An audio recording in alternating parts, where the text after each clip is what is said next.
Welcome to the journey of Black hair, its resilience and royalty.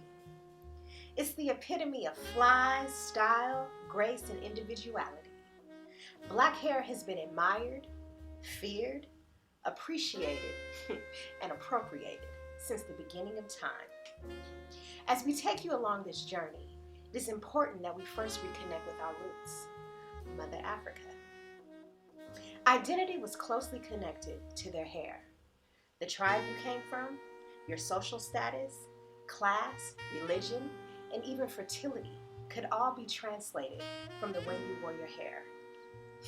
Africans had a style for just about any occasion.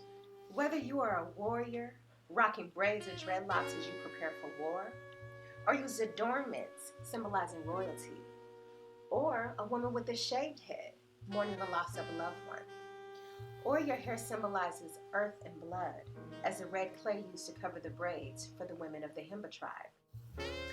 Hair was looked at as being an elevated part of one's body and a way to communicate with the divine creator.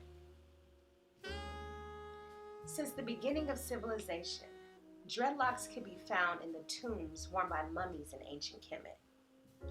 For some, locks may symbolize love, peace, liberation, resistance to beauty standards, or power. We've all heard of Samson in the Bible, who was said to have had power in his locks. Locks may also symbolize a deep spiritual power, as these are antennas connecting you to the Most High.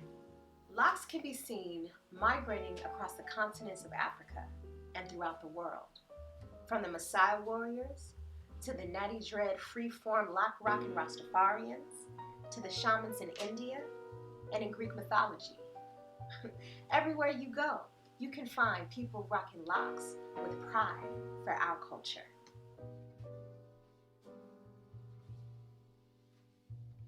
Hair was used as a tool for resistance and was evident in South America.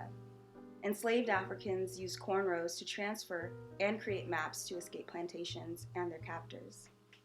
Benzo Bioho, a king captured from Africa who escaped slavery, came up with the idea to have women create maps and deliver messages through their cornrows.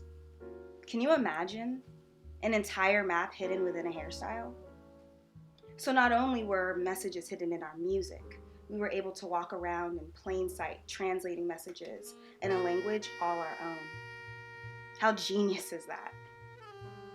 Women would braid a hairstyle called departs. It had thick, tight braids braided closely to the scalp and was tied into buns on the top of the head. Another style had curved braids, tightly braided on their heads, and the curved braids would represent the roads they would use to escape. In the braids, they also kept gold and hid seeds which helped them survive in the long run after they escaped.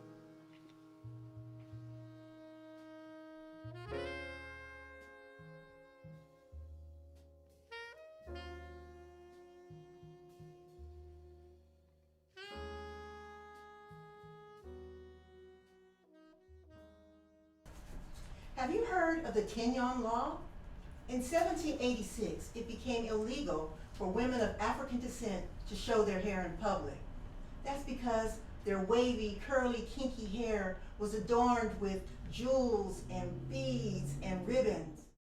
This decree demanded that black women, slave or free, should cover their hair and heads with a knotted headdress and refrain from excessive attention to dress. Kenyon Law was enforced with the intention to shame women of color, suppress creative expression, and diminish the threat to the social status of white women during that time.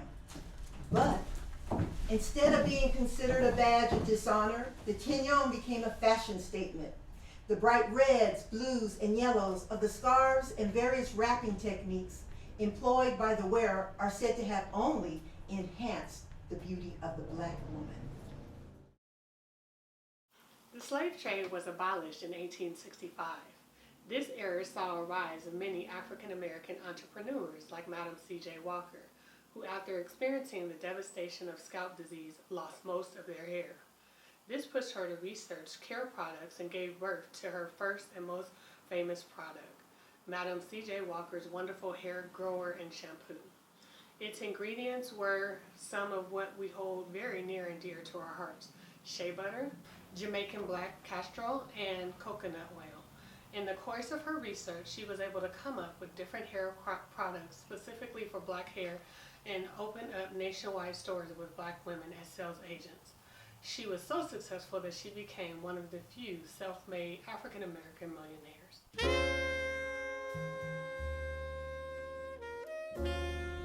Gravity defying, other cultures keep trying. Despite their fails or flops, doesn't dust my shoulders, yet rises up top. Like black fist in air, proud black, pro-black, love black, and no, you cannot touch my hair. The afro became popular amongst teenagers in the 1960s. Black teens were tired of the oppression and brutality of white people. The afro was a sign of rebellion against straight conservative hairstyles and white conformity. It became a political symbol as black activists and politicians like Jesse Jackson and Angela Davis took up the hairstyle. Creating a respectful and open world for natural hair, otherwise known as the Crown Act, was created in 2019 to ensure protection against discrimination based on race-based hairstyles. Because black people should not be forced to change the natural hair in order to adapt to predominantly white spaces in the workplace or in school. We need to thank Senator Holly Mitchell for getting that bill passed here in California. So whether you're rocking locks, TWAs, a baldy, kinky fro, protective style, weave, straight, or braids, creative expression is your birthright, your gift, your magic. How will you honor yours?